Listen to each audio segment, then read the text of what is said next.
The ability to be heard isn't something that comes easy from either party, the one listening or the one trying to beautifully construct a representation of the thoughts and ideas that live in our minds and hearts. Podcast has given us the ability to not only speak the things that are near and dear to us, but also for our voices to be heard. And no one in the industry is more sufficient at providing that than Anchor.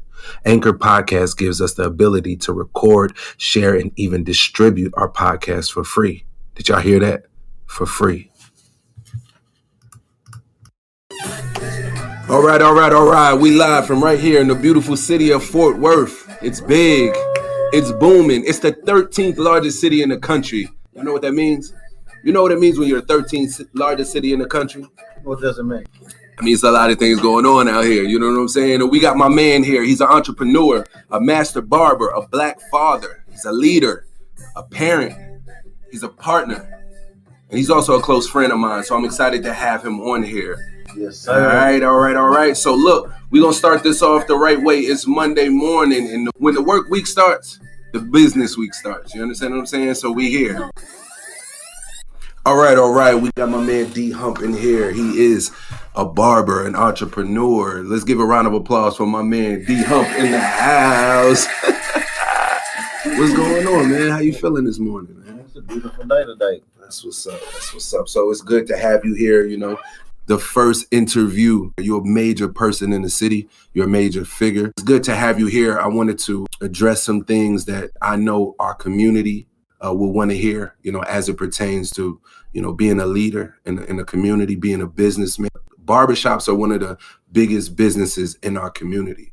And you are definitely one of the leaders of that here in the city of Fort Worth. So what's going on, man? How you feeling this morning? Man, it's a beautiful morning this morning. Absolutely. Just came out here to help support and, you know, be a great motivation to somebody that's trying to learn something. You know, just keep people being motivated to go to the next level in life. You know what? Let me tell you one of the ways that you encourage me.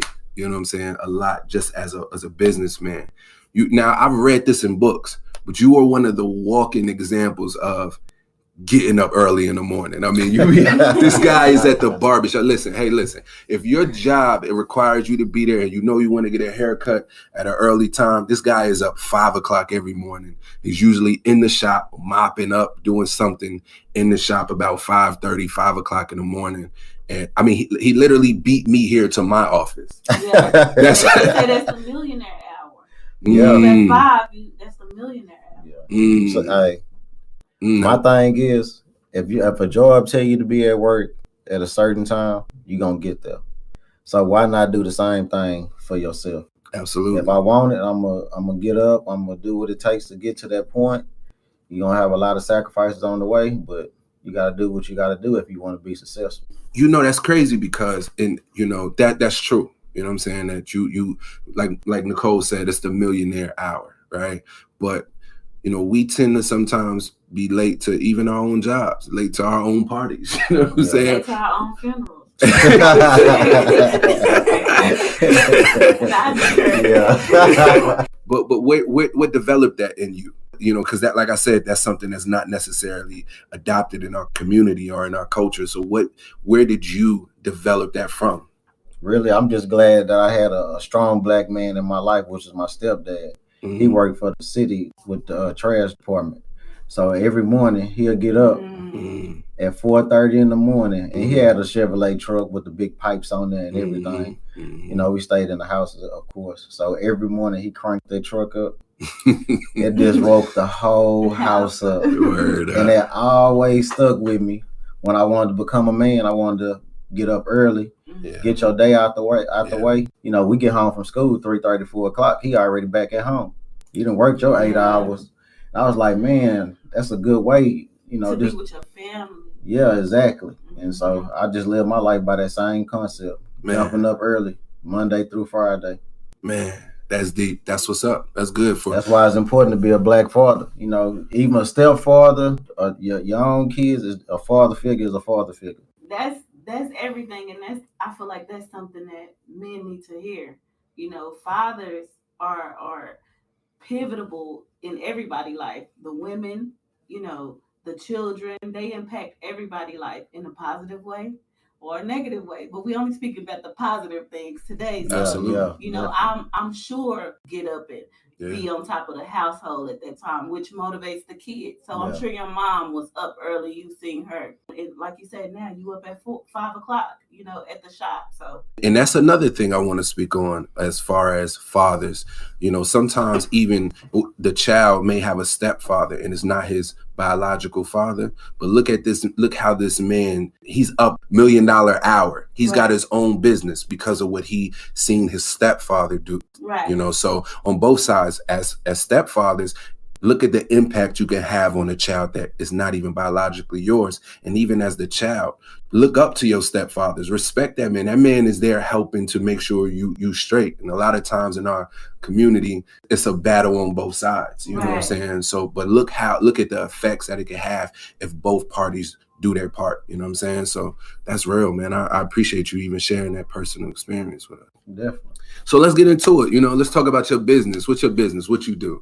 You know, let us know what you do.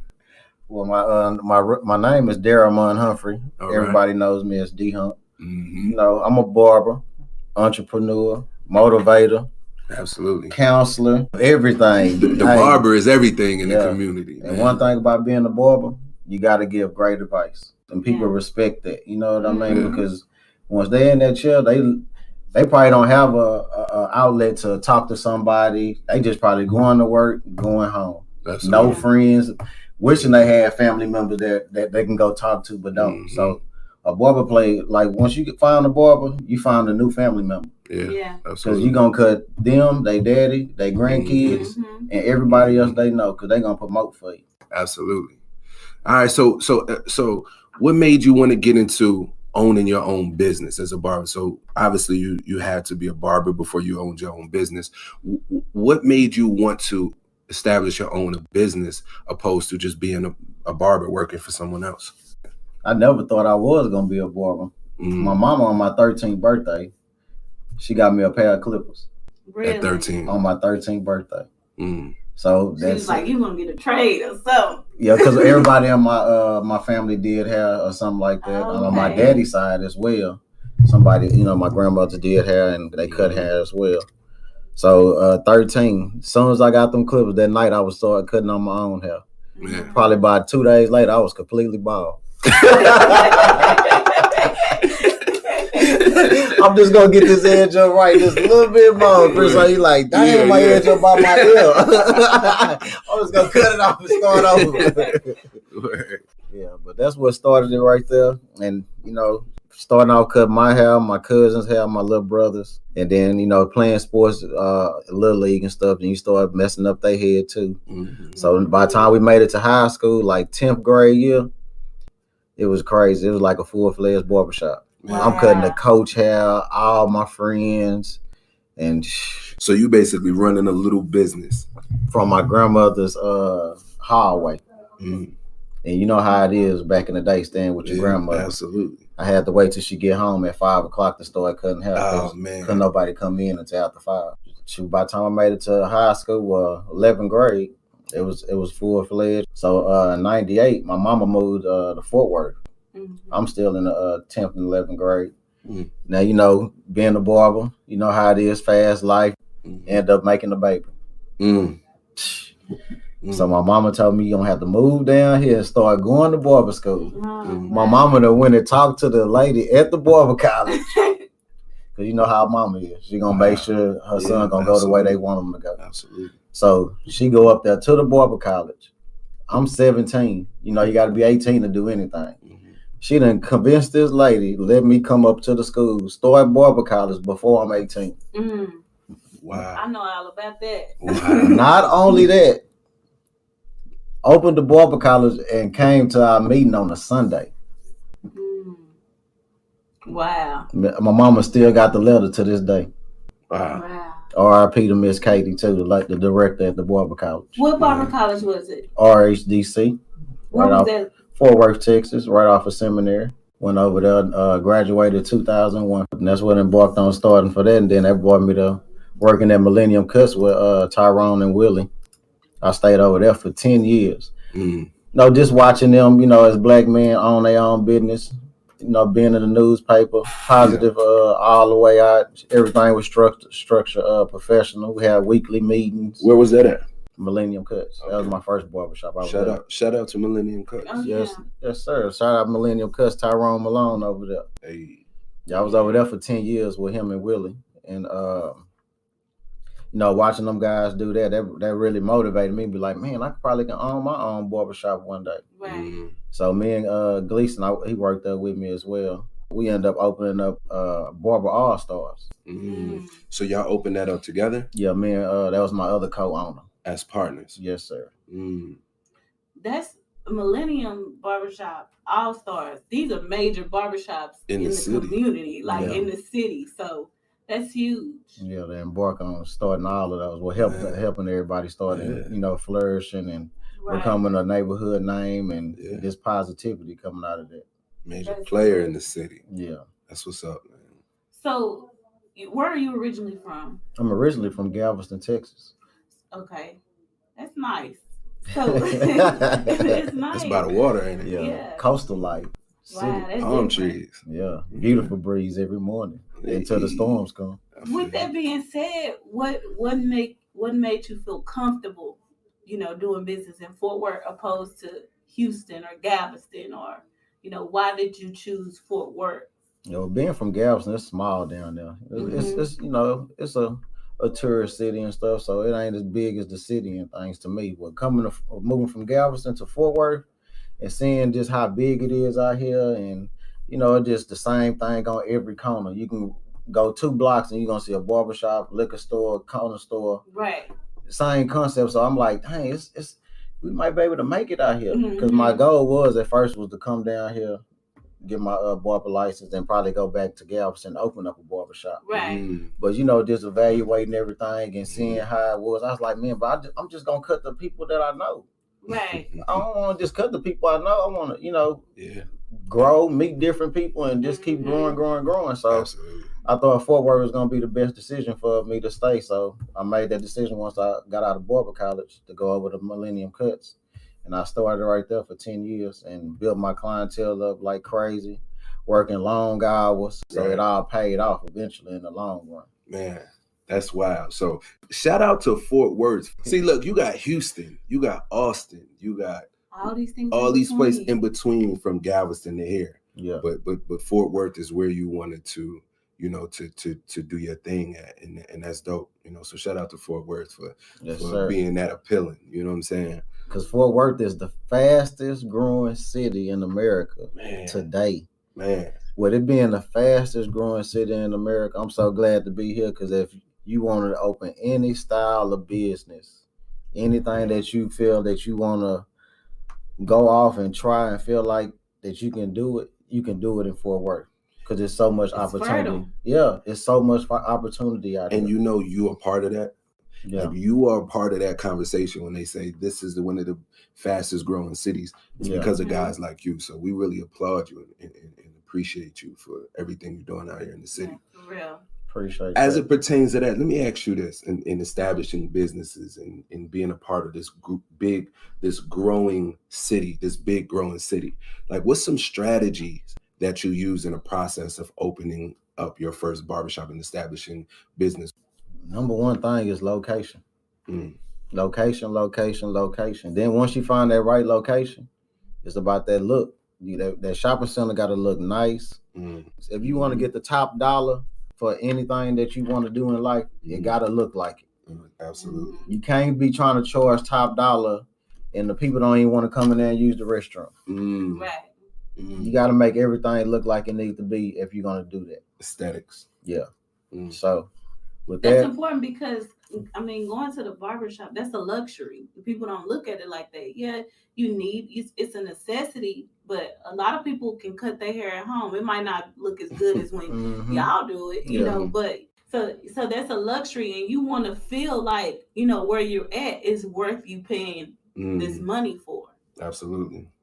I just try to run everything professionally to where your grandmother can come bring your son up there, and know that nothing crazy happened. Your child didn't hit anything crazy on the music or even see anything crazy on the TV. Yeah. I tell you that's one thing I've always respected about you as a business owner is that you always wanted to establish a professional setting. Yeah. You're one of the livest guys I know. You're always laughing. You real cool, very approachable, but you are very strategic and intentional about creating a business and professional atmosphere. And that's one thing I respect. So let me ask you another question. And this is we talking about business now. Let's get into the finance side of this. You know what I'm saying? Help us understand what's about the price range for starting or opening up a barbershop business in the community. Oof. To open one up, to get it up and running. Like now in this time, just to get it up and running, what's around the price range? Things are expensive now. Yeah. People got to get for nice things, you're going to have to pay. I'm talking about the shopping centers are expensive now. It's just, oof. So at the minimum, what do you think around the price range? 10,000, 15,000, 20,000? What are we looking at? Probably about 15,000. About 15,000? Yeah. But some people get it twisted. Now, understand this. For a person to open up a business for a barbershop that's a barber, 15,000 can work for him. And the only reason I'm saying that is because he's going to be working the whole time he's building up the business. Because nothing's going to be exactly like you want it from the jump. Absolutely. Sometimes you got to get up in there with your barber chair, no mat, one mirror, 5 chairs just for your waiting area. Until next week, you might have 10. Right. But you got growth. Right. And once you believe in yourself with that and just stand on the faith of that mustard seed and go ahead and move forward and everything will work itself out. Long as you really want to do this right. Absolutely. Right. Absolutely. Because a lot of people go in and be like, oh, yeah, I want to do it. But they at home sleep. You're not for real. You got to be for real with this from the jump. That's how you want to be a business owner. And watching yourself grow, because 2 years, if you put that hard work in and 2 years later, you'll be amazed at where you standing at. You'll be like, oh, I ain't know how I made it this far. Right. And for those that just think they can just open up a barbershop and not be a barber, it can be a cash cow. You just throwing money at it because it takes time to get the business built up. If you're a barber, if you're not a barber, you just think, I own a barbershop. Oh, y'all own this barbershop right here around the corner. I don't got nobody in it. You're going to be closed down in 3 months because ain't nobody got no money just to keep throwing away. Yeah, right. Absolutely. Right. I want to clarify something for the community, right? Because there's a lot of people, when they think of barbers, they think of, oh, he's just a barber. They don't think barbers make the money that they make. So let me ask you a question. After you done invested, after you got your place open, you got your barbers in there, let me ask you a personal question. Oh, wow. Let me ask you a personal question. In your best year, no matter if it was in the past, whenever, what's about the most you made that year? We'll just say it was 6 figures. As a barber. Ooh, as a barber. And see, that's the thing. That's what I like to try to help people understand about barbers and what a lot of people don't know about barbers. Doctors and barbers used to be the same thing. Yeah. Your doctor used to be the one who cut your hair. Even looked after your teeth. Absolutely. Wrote your prescription. It was all in the same. Is this what they teach you? No, this is for real.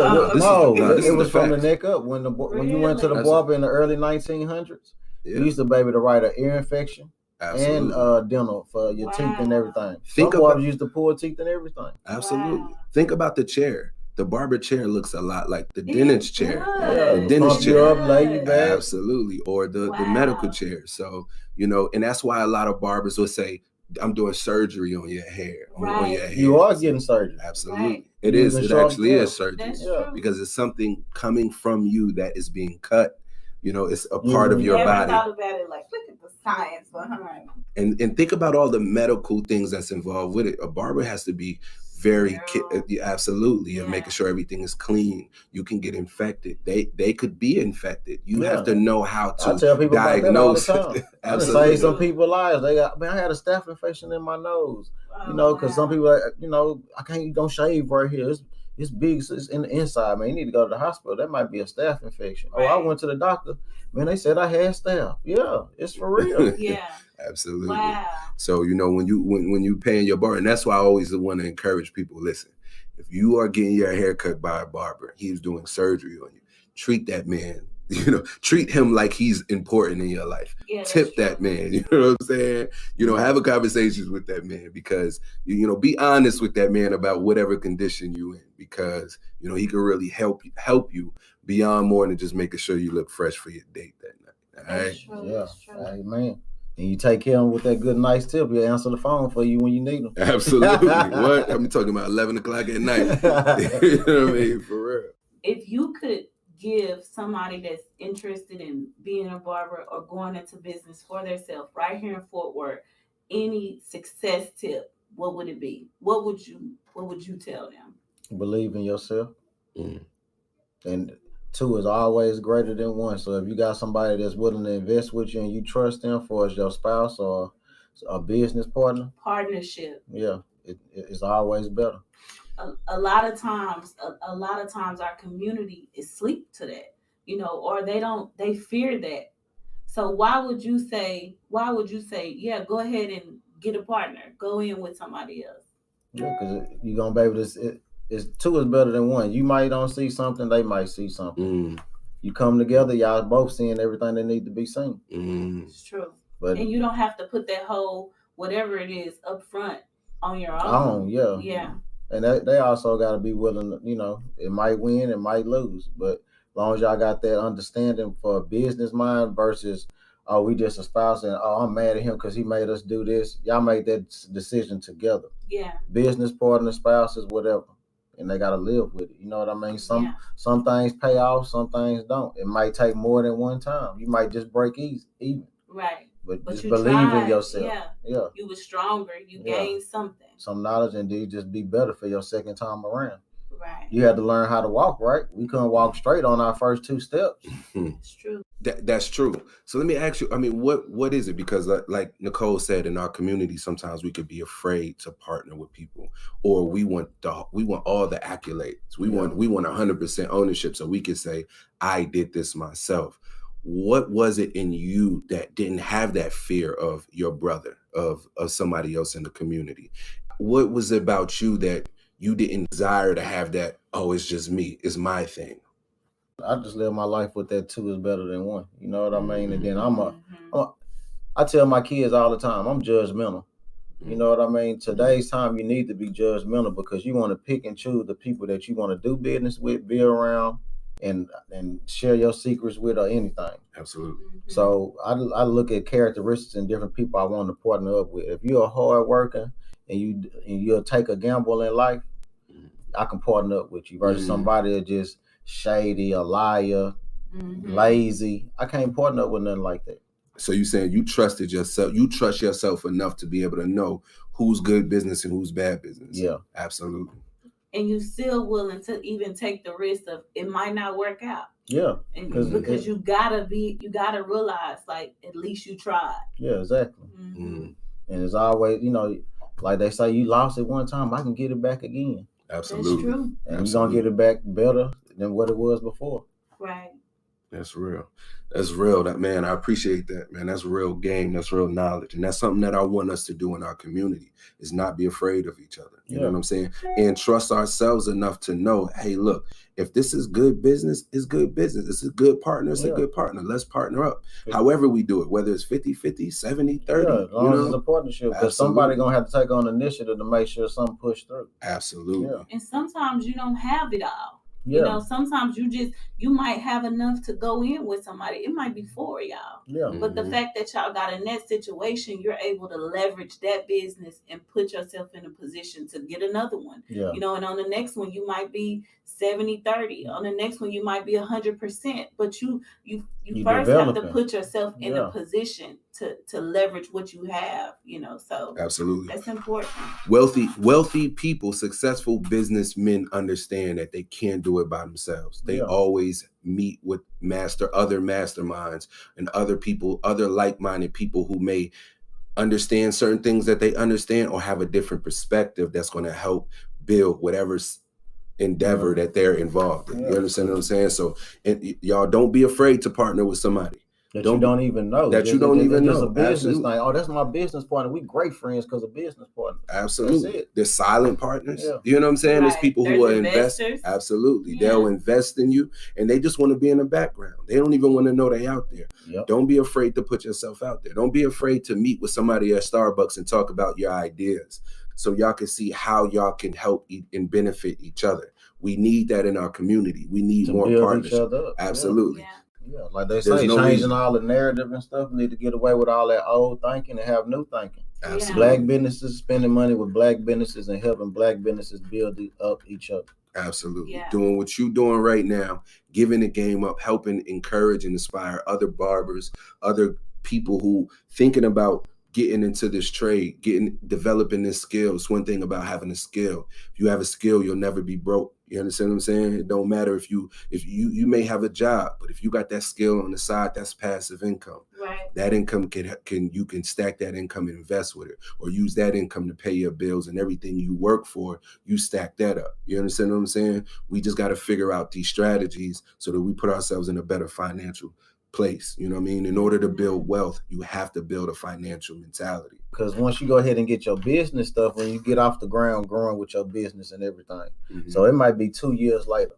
Right. Now the business is booming. Right. Or not even booming. It's just breaking even. Absolutely. You know what I mean? It's taking care of itself to where now you can go ahead and start stacking your little money, getting the other part of your businesses together. Like you're saying over here at the financial company, which y'all doing, teaching and building up your credit with your business and personal.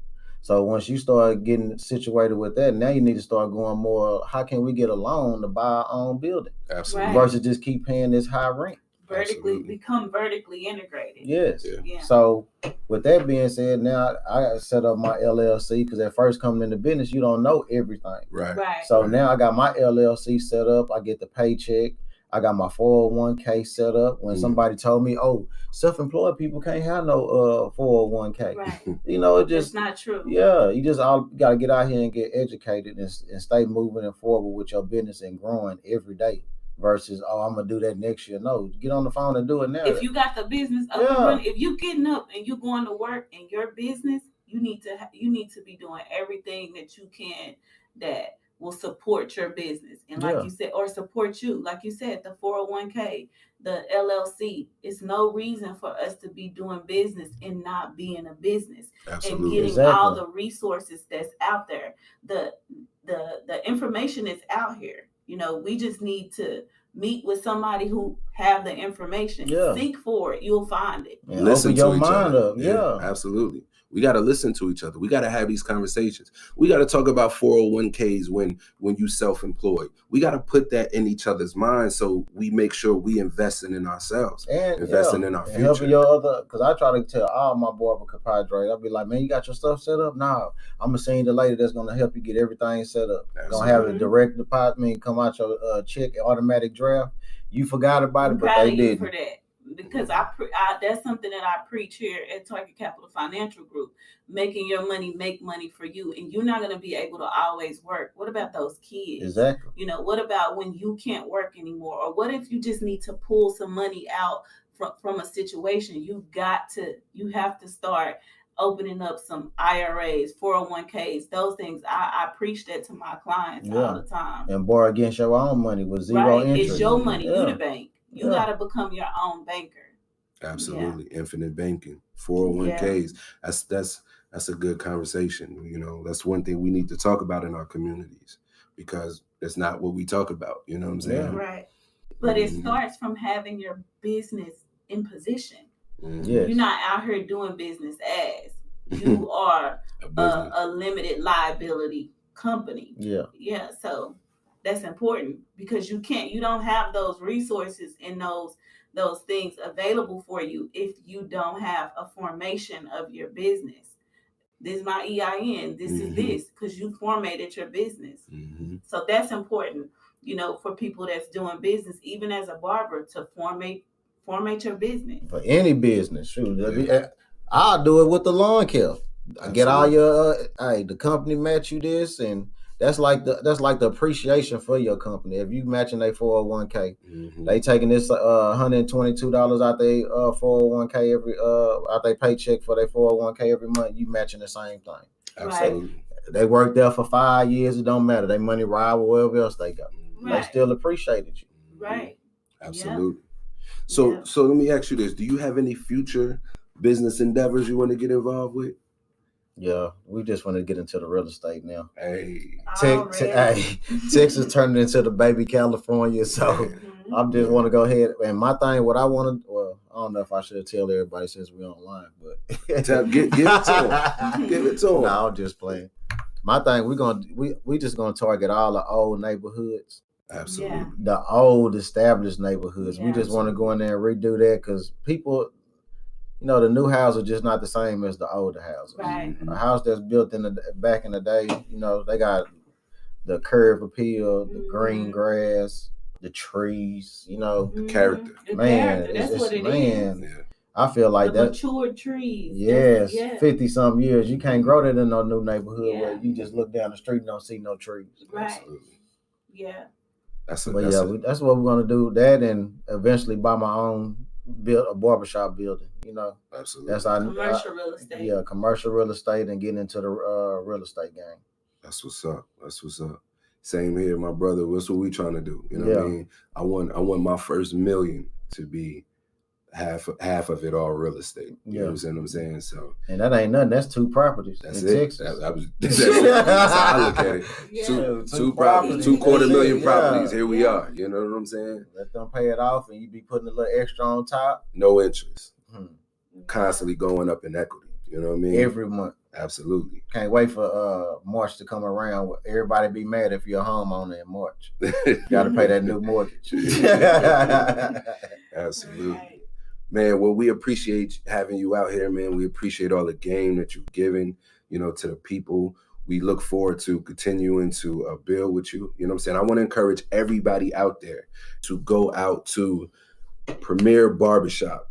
Southwest Fort Worth. Southwest Fort Worth. Address is 5751 West Creek Drive, 76133. Come out there to come get chopped up, come build, come have a conversation. You ain't even got to come get your haircut. Just peek your head in, say what up. You know what I mean? Say what up to one of the best barbers and businessmen and friends and partners in the city of Fort Worth.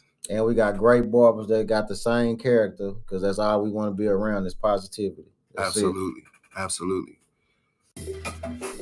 All right. We gonna close this out. Hump, we appreciate you stopping by, man. It's no problem. The office. The beautiful downtown Fort Worth. Right here at Target Capital Financial Group. We are here at the office. We gonna close this out. Y'all come see my man D Hump at Premier Shop on the southwest side, West Creek. Y'all come out there, get y'all haircut, show some love to the community, all right?